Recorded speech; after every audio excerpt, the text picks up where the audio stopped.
धर्मराज युधिष्ठिर का यज्ञ पूरा कर दंतवक्र को मारा। भगवान के परम सखा हुए हैं, नाम है सुदामा। भगवान श्री कृष्ण के परम मित्र का नाम क्या? सुदामा।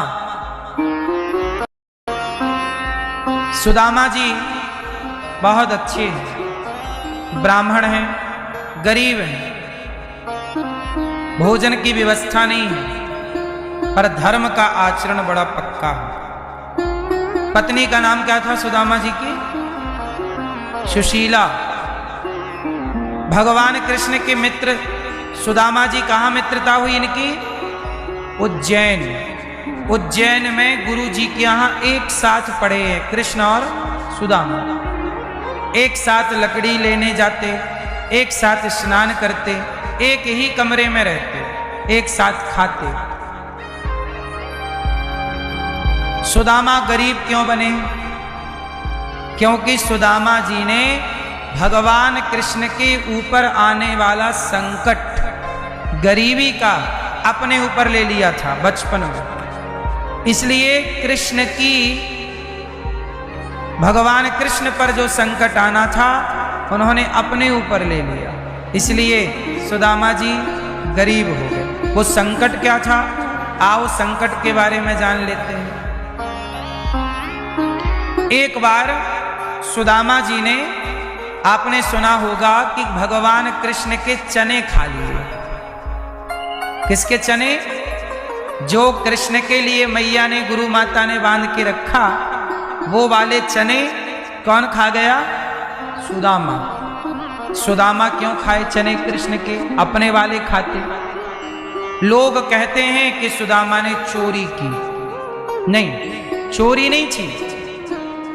एक्चुअली वो जो चने थे, उन चनों में शाप लगा हुआ था, शापित चने थे। क्या शाप लगा हुआ था? कि जो ये चने खाएगा वो बीमार पड़ जाएगा, वो गरीब हो जाएगा। किसने दिया था? उज्जैन में महाकाल मंदिर के बाहर एक बूढ़ी मैया रहती थी, भीख मांगा करती थी।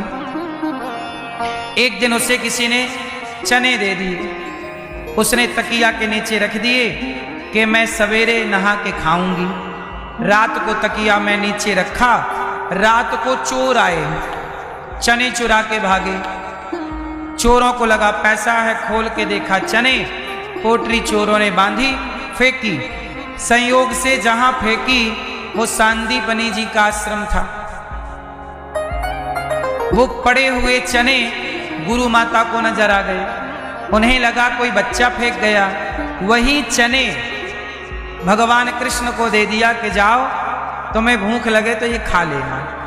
अब वो बूढ़ी अम्मा जब नहा के लौटी, तकिया के नीचे ढूंढा, चना नहीं। उसे लगा मेरे चने चोरी हो गए, शाप दे दिया, मेरे चने जो खाएगा वो मेरी तरह गरीब हो जाएगा। सुदामा ये बात समझ गए कि शापित चने हैं, इसलिए कृष्ण के चने खुद खा गए सुदामा, कि मेरे कन्हैया पर संकट ना आए, कन्हैया का संकट मेरे ऊपर आ जाए।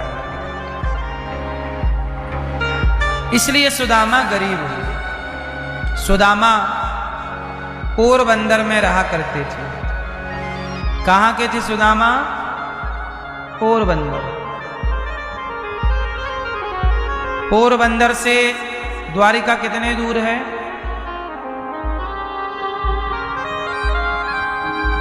हैं? कितने दूर होगी? देख लेना कितने दूर है। सुदामा जी द्वारिका में जाने का मन बना रहे हैं। पत्नी सुशीला कह रही हैं कि आपके मित्र द्वारिकाधीश हैं, चले जाओ मिलने। सुदामा जी बोले ना, मैं मित्र से मिलने नहीं जाऊंगा। कन्हैया मेरा मित्र है, पर मैं मिलूंगा नहीं। यदि मैं कन्हैया से मिलूंगा तो वो सोचेगा कि मेरा सुदामा को मैं मांगना नहीं।